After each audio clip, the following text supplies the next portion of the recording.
and open up blinded eyes and set free their mind. He done told you that he chose us, but y'all still don't believe. It feels so good to know he chose us. God is here. And then the 1796, 1798, the beginning of the American government, then ushers us into what we might want to call the times of the end, vis-a-vis the end of times. Because in the coming up of America, then Revelation 13 says, I saw a beast coming out of the, as contrasted to the beast that comes out of the water, that comes out of the people. The Adventist interpretation is that the beast that comes out of the land is the coming up of America, which looks like a lamb, but and its mouth, it looked like a lion and it walked like a leopard.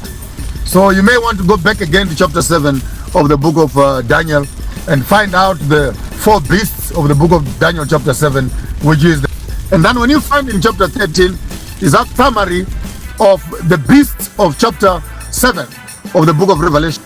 The animal that is described in chapter 13 has all the characteristics of the beasts of chapter 7 of Daniel.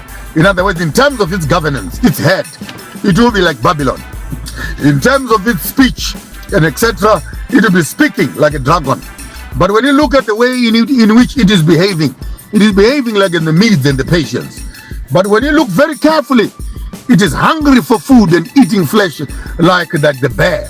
Therefore, the summary of chapter 13 is actually found in chapter 7 of the book of Daniel, where the kingdoms of Babylon, Medo-Persia, Greece, and finally Rome manifests in the American government. The government forms are Babylonian, pagan to the core. Babylon. If you look at their immorality, Greece on steroids.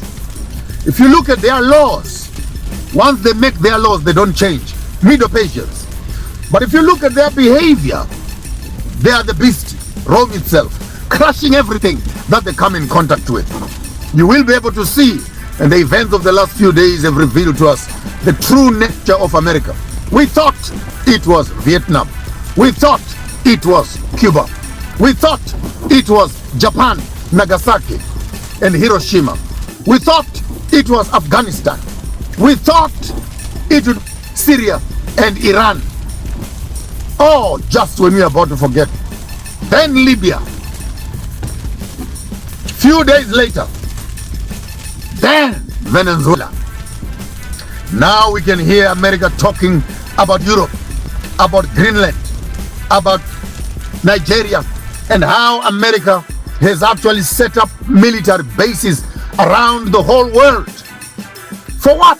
They speak like a lamb, speak religion, speak freedom, speak rights, but they behave like Rome. They behave like Greece. They behave like Medes and the Persians. They are the dragon themselves. America is but while they are the dragon, chapter 11 of the book of Daniel will tell us the kings of the north. And the kings of the north, North Korea, kings of the north, China, kings of the north, Russia. And this is the new conversation around the global superpowers that we are looking at. And the arrogance of America with its financial institutions crumbling in front of our eyes. We cannot close our eyes as we see BRICS coming into place, as the euro dollar coming into place. So then we have the American dollar, we have the euro dollar, the euro currency, we also have the BRICS currency.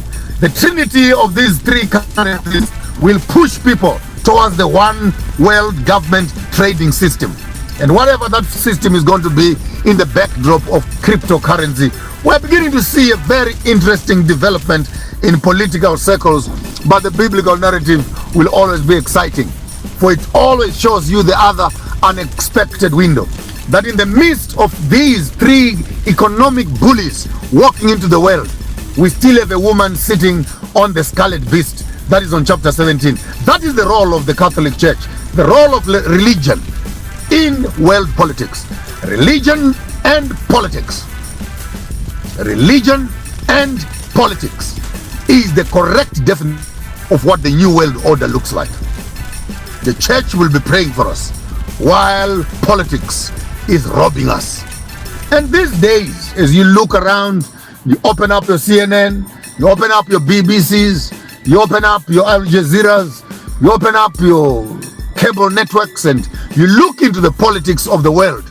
Even if you're blind, you can see there is something that is cooking. Whether it is edible or not, the story for another day. But America wants the morality and the immorality of America to become the new DNA of the world over. And we have seen the LGBTQ issues being pushed on the throats of all countries around the world. And if you don't agree to these principles, then your economy is held in shambles. When Trump came into power, he seemed to have put a little brake on LGBTQ issues, but he swung full house into the economic space without necessarily correcting the policies around LGBTQ issues. They are still simmering in the back office.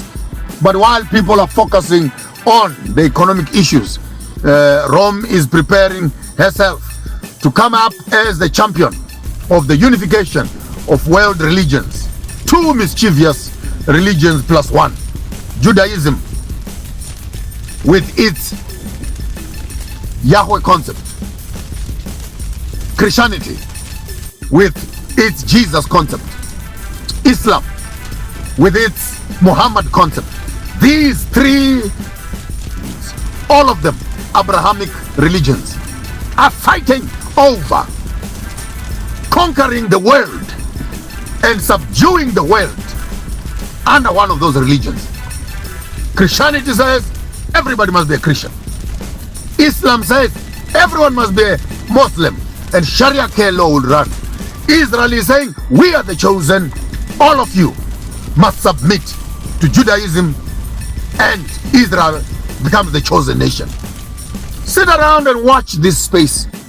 That religion, when it is void of ethics, morality, and empathy, it is like a gonging cymbal that makes no sense at all.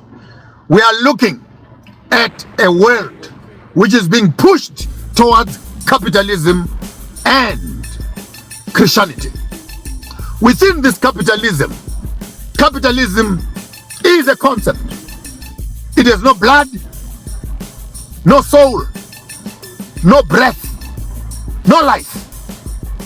It is the people who give these ideologies life. By themselves, they cannot survive.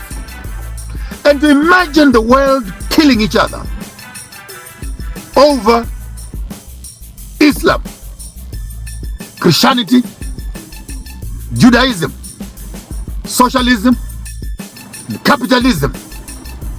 It amazes me, because these are just bad ideas. Ideas. Is it worth it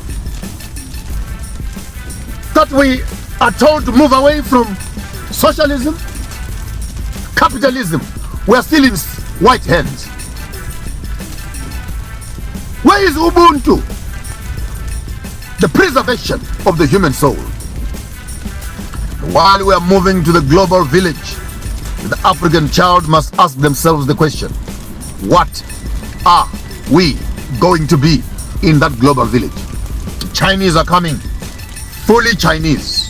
The Americans are coming, fully American. The Europeans are coming, fully European. The Indians are coming, fully Indian. I wonder, when the